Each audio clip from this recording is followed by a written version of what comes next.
Welcome to another edition of Better Life. I'm Dr. Fry, and I tell you what, this week we got some really cool things you'll want to stick around and chew on.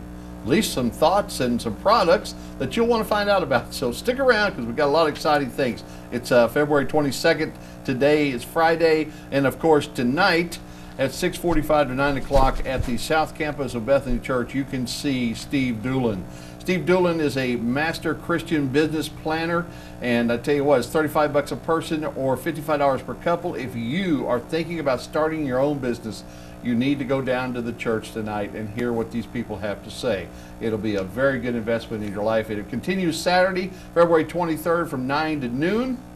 And you're invited to go attend if you'd like to attend. So if you're seeing this on rerun, you missed it. Ha! Okay, let's get started with something that everybody in my staff has been just crawling over. And I say that because why do I want to say the word crawling? I don't know why, but this is like the hottest product that has hit this particular area of the country. Not being from Louisiana, of course, I don't really see the infatuation with this, but I'm telling you, the guys who work for me, they live and die for this stuff. Swamp Seeds is the name of the product, and with me is Kathy Bryant, and she is with the Louisiana Swamp House. How are you doing? Great. Welcome to the show. Thank you. A pretty lady, and tell me just a little bit about how in the world you got into seeds. You said you start off in cooking, and then just kind of some friends said, this is crazy? Yes, I love to cook and love to Cajun cook, so a friend of mine asked me to help him with the recipe to make sunflower seeds taste like crawfish. And we did, and friends, family, people loved it, wanted more, and from there it started. So you actually make the sunflower seeds taste like crawfish. So do you put crawfish in with the sunflower seeds? No, it's a seasoning blend, and then you roast up the sunflower seed in shell and the kernel as well, and apply the seasoning, and it tastes like boiled crawfish. I probably was eating sunflower seeds long before you ever discovered them, because I'm from Kansas. Yeah. And they grow wild in Kansas, of course, and we used to chew them as kids and stuff because that was like your cheap man's tobacco, you know. But it's crazy how popular these things have become, and what you're doing with them now is really making it explode more. Now, is there only one flavor available, or what? At this time, there's only the Cajun boil flavored in shell and kernel, and where do they get them at? They can buy them at almost any convenience store, like your gas station stores, Cracker Barrels, food marts, and we're also in the AG grocery stores. We're in the produce section of the Winn-Dixie's, soon to be in HEB of Texas, and Brookshire Brothers in Texas. So wow. We're spreading from Texas to Florida right now. Our goal is the Southeast region. I bet. And they'll be, I'm sure, a big hit, because everybody I've talked to that has tried these can't get enough of them. They're addicting. They're addicting. Now, what does a bag of these cost? Retail for? Usually $1.99, but it can go up. You know, I've seen them sell for as much as $2.50, $3 a bag. That's the retails department. Isn't that crazy? All right, so it's a product made here in Baton Rouge? The company is founded here, right. But we buy the seeds actually from Kansas. Right. And our blender is from Georgia. And right now, the factory is in Crookston, Minnesota. Okay. It is, of course, my goal to have the factory here in Baton Rouge. Well, you have to go where manufacturing is, and I mean, right. The food processing is something you don't just start in your own backyard, because there's so many laws and everything else. But it sounds like you've really done it right. I mean, you've done your research, you found out where to buy the product and how to get the product packaged. I mean, it's a nice package. And did you design the art? Actually, my son did. Really? Yes. How about that? Is this a favorite place of his, Grandpa's or anything? No, he likes to doodle. He's really not an artist, and told him that we were looking for the swamp scene and we wanted something fun, and it was going to be crawfish flavors. So the shrimp and the crawfish are actually in the pot like they're in a hot tub. Yeah, that's true. Party going on. It is really cute. It is really cute. Now, you've got some celebrity endorsing the product too, don't you? Have I seen some autograph pictures from yes, we've gotten lots of autographs from many Saints players. Bruce with the Swamp People gave us an autograph. A lot of people. Leonard Skinner. Leonard Skinner fell in love with them, wanted a case of them, and they sent us a picture. And of course, our troops. Our troops have been great. We send care packages all the time, and they send us back photos and really neat photos of them putting swamp seeds in their food and cooking. I see some pictures of troops here. The people that have sent Those you guys are from Baton Rouge, actually, which was a coincidence. But and then there's another guy from Baton Rouge that is one of our troops, and he started putting the kernels into his MREs to make it taste better and give him a taste of home. Give him a taste of home. Well, I'll tell you what, my hat's off to the company and your success. I wish you the best of luck with this. How long has the company actually been around? When did it start? We started retail in October 2011. It's about a year and a half. Year and a half. Phenomenal Yes. growth already. Yes, it's doing well. It's doing well. And we're going to come out with swamp nuts, which is a roasted corn nut, Cajun boil flavored, and then gumbo flavor will be in the fall. Huh. Gumbo, sausage and chicken gumbo? It's delicious. Oh, I will try that one. Not much of a shrimp person. I appreciate you being on the show. Thank you for having me. When we come back, we have more exciting guests. Arnold Cardinoff's going to be here talking about the real estate business. And, of course, Judge Judy White is going to be here with us later in the show. So stay tuned. We'll be back with more on A Better Life right after a word from people who care about our show, our sponsors.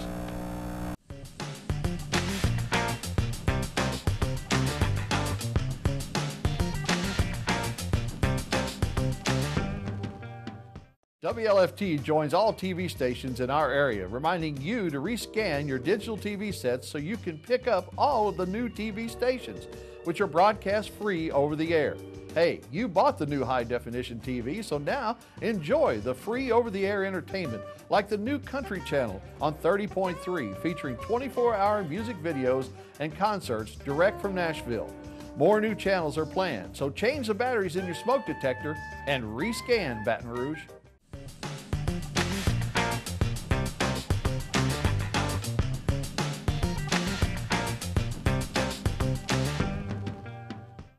Welcome back to A Better Life. I'm Dr. Fry, and this segment I've got a guest that I've been hoping would take the time to stop by and talk to us, because it's not every day that you get an actual judge to be able to leave the courtroom and say, I can take a few moments to talk to the community.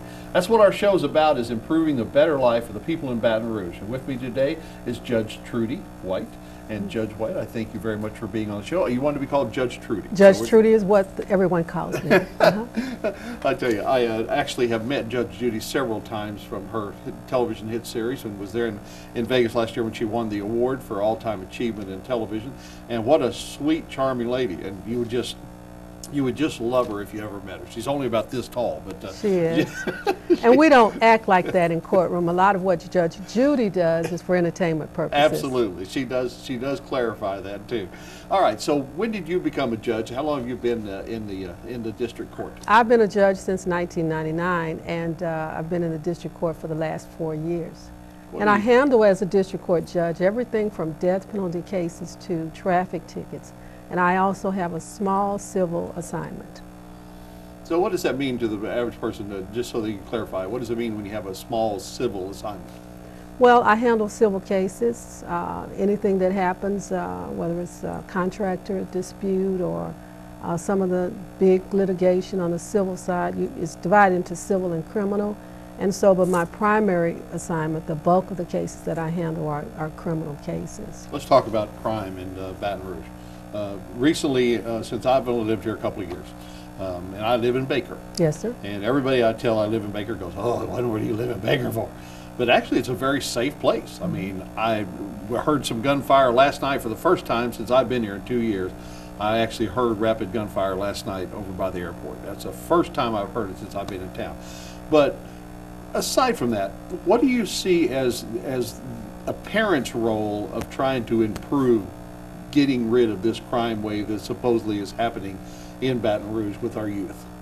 I think it's the responsibility ultimately of the parents to make sure that their children are good citizens, and that they should lead by example. It's not the churches, it's not to an extent the church and also the school, but it's ultimately the parents' role to make sure that their children are acting responsibly.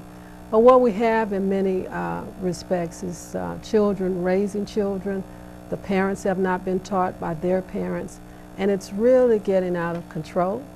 There is a small element, in my view, of people who do commit crimes, and the system, the criminal justice system is kind of set up when there's a crime, then we punish.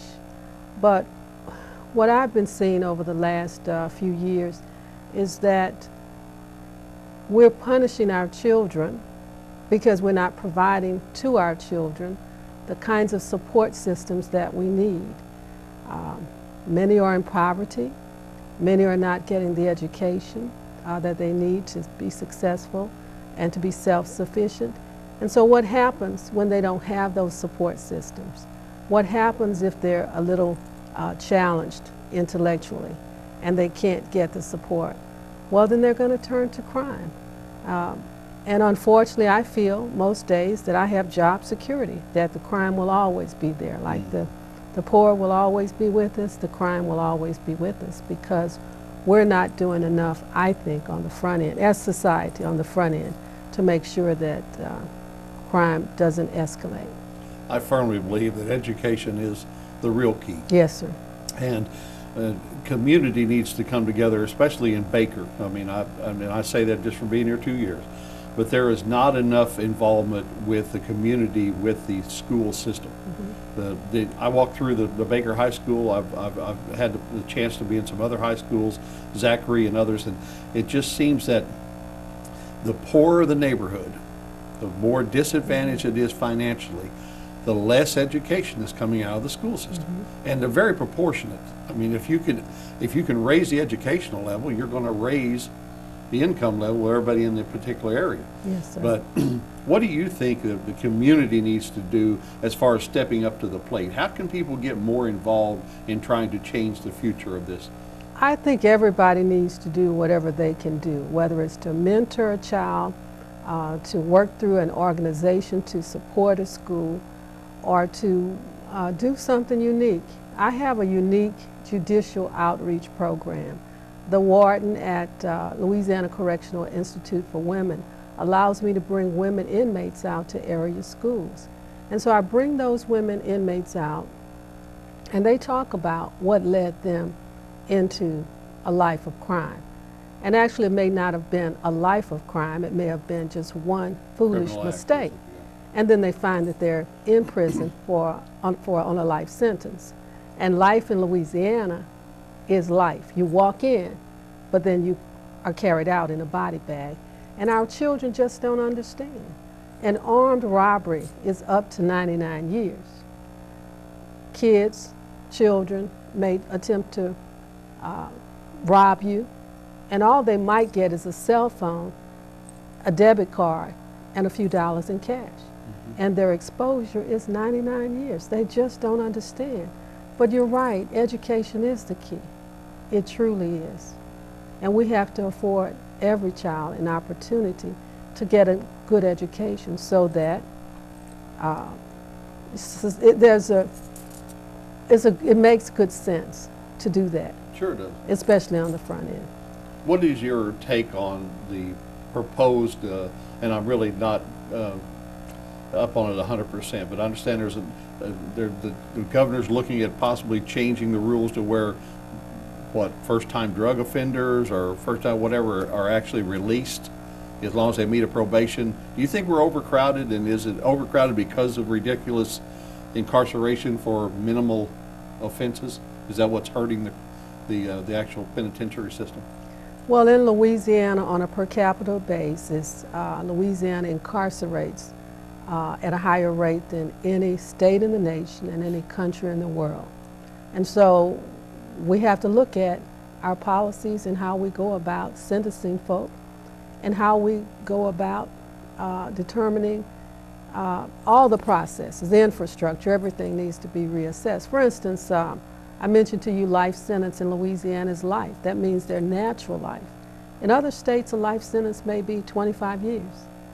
And so if you look at the cost of incarcerating someone against the cost of educating someone, we're spending so much money, more money, on incarcerating folk because we didn't pay on the front end. That's right. And it's so unfortunate. It's a waste. There are a lot of talented folk, a lot of talented people in prison that could be productive citizens, but for the mistakes that they made in their youth or as a young adult or maybe as a mature adult. It's sad. I appreciate you being on the show. And I want to challenge anyone watching. If you're sitting at home and you've got an idea that you think would motivate the kids in school to learn more or help our community in some way, then why don't you drop me an email? Email me at WLFT.com, because the community actually does care enough for your local judge to actually come on the show and say, folks, you need to wake up. There's things that we need to do together, and we need to join together to try and correct these problems in the future. When we come back, we're going to learn a little bit about real estate and what's going on in the market and maybe how you can have a better life in real estate. Stay tuned. We'll be back after a word from our sponsors.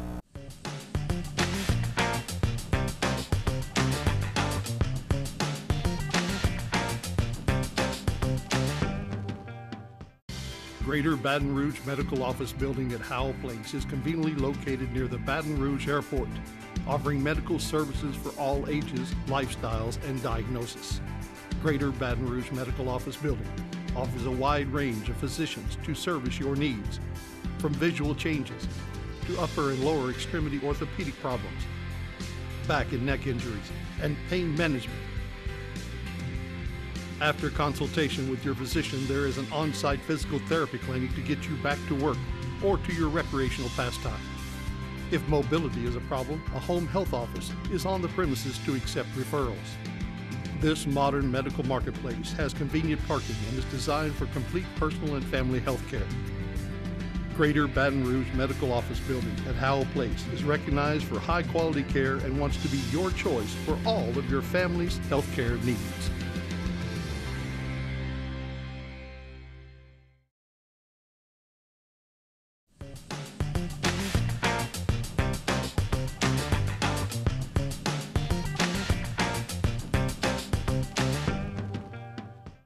Welcome back to A Better Life. What an exciting show. We've had swamp seeds. We've had judges.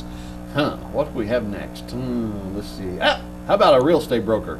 That'd be a good one, wouldn't it? I tell you what, it is a time of the year that a lot of people say, you know, we need to really think about what we're doing in our life. Do we like the house we're in? Do we like renting an apartment, leasing a condo? Should we buy property? Should we invest in property? You know, it's a good time. How are things doing money-wise? Tax season's coming up. Oh, no write-offs because we didn't do it last year.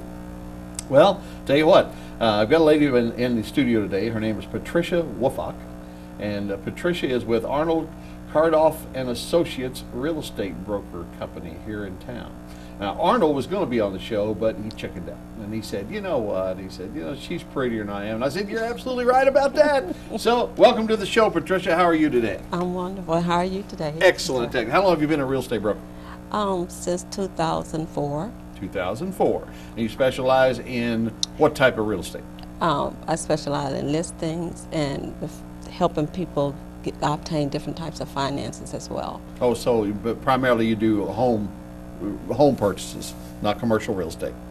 Home purchases, not commercial. Right. So yes. Single family homes. Yes. Okay, so let's talk about that. You said you specialize in trying to help people get finances. What's the number one thing that people need to get their duck in a row before they actually start shopping for a home? Their credit. Make sure they know what big score they have to be, the credit score they have to be at. Know where they want to live, where the school's going to be, where the children's going to go, where they go to church, because all that's going to affect them residing there, going to and fro. Do you find people are trying to move closer to where they work and things of that nature now with the price of gas, or is it still the desirable neighborhood where the kids can go to school? I mean, I think they take that in consideration because of the gas and driving and the traffic going to and fro from work and school and church and or whatever the children have activities, because that's going to impound on them when they pick that house. All right, let's talk about credit scores and things of that nature. What is a what are you looking for as far as getting someone? Is it their debt ratio? Is it that what they need to really have in check? Is it should they? What are we looking for? I know it comes down to can you make the payment, but basically, how much money do you need down? Do you need to, if you're buying a $100,000 house, do you need to have $20,000 cash in order to really start looking? I mean, what's the current market saying? Well, I talk to the consumer, the buyer, and see exactly what monies that they have that utilize for purchasing a home. Then I make sure I connect them with the different programs or the lender that can accommodate them in reference to the monies that they have. They don't have to have a large amount of money because we have programs out here that could eliminate them putting out so much to purchase that home. And of course, an agent should know what the type of score they have to have. They should know, make sure they get their credit in order before they start pursuing the house. So the number one thing that the lenders are looking at now, because it's harder to get a home loan now than it was. Would you agree? I mean, you've been in business how long? Really, since 2001. I just became a broker in 2004. Right. Go back to 2005. I mean, it was, I mean, if you were breathing, you could buy it. I mean, now it's, I mean, they've really cracked down. You have to show that you have, you know, not enough, not too much debt, and you have enough money coming in to be able to pay the payment and take care of the home. Right. And the lenders, I think they're looking at, they don't want to take a risk on someone that has high debt. And it's good for the consumer, too, when they make that decision not to have high debt. Okay, and statistically, it put them in a position that the odds of them going in foreclosure are lesser if they're not in high debt when they purchase the home. Well, what's a formula for somebody that has been renting a house? Let's just let's get real here. A person's got a couple of kids and they've been renting a house that costs them $650 a month. They've been in that house for, you know, what do they need to realize in order to we can finally own our own home? I mean, that $650, you're going to take that in consideration. They've got that. Right. That's going to go toward the mortgage. But you also look at, they have to be able to afford the insurance, they have to afford the interest, and all the other things of that. So if a person can afford $650 a month in rent, how much should they budget when they're going to buy a home? I mean, should they say, look, if you're living comfortably in a $650 house, you probably cannot buy a house for $650. You're going to need to be able to pay $1,000 a month. I know it depends on how much the house costs. Right. But in real life, and people working a job and they've been able to afford $650 payment, is there homes out there and programs for them to be able to buy a house in Baton Rouge? Yes, we have a large amount of programs for someone to be able to afford a home that someone would be paying rent for $650 a month. They got first-time home buyers program that will provide $20,000 assistance to that buyer to put down on their home. So in actuality, it costs the consumer who buying the house to have a low note. So the $20,000 is free, or is that interest free, or is it just what kind of program? It's like a grant that, well, it's not a grant. It's a loan it's a second lien against the house, but they don't have to pay on it. As long as they stay in the home for 20 years, then that $20,000 is eliminated. 20 years. 20 years. I've never lived one place more than 2 years. You want me to live in a house 20 years 20 and then you years. Forgive the debt? Well, yeah, I guess, but they don't make a monthly note on the $20,000. They just make a note on the other part of the loan. All right, so if you want to find out more about some of the programs that are going on, because that one's really got me fascinated, although I'm not a first-time home buyer, you need to reach out to Arnold Cardoff and Associates. You can reach them. Put it up on the screen there for. Well, that's fine. That's fine. Email me at WLFT.com, of course. I will get you in touch with Patricia Wolfach, which I really appreciate you coming on the show. I had the other project in reference to the development that we're doing in St. Francisville. Well, maybe you can come back on the show and do that again. Okay. Great. You got a development up there that you're putting together. Yeah, in St. Francisville. Understand. Sorry we ran out of time to talk about that, but I appreciate the information you had on the show now. Folks, remember, if you would like more information, contact me. Like us on our Facebook. Maybe you'll win a prize. And until next time, remember, have a better life, especially through Jesus Christ. I'm Dr. Fry. We'll see you next week.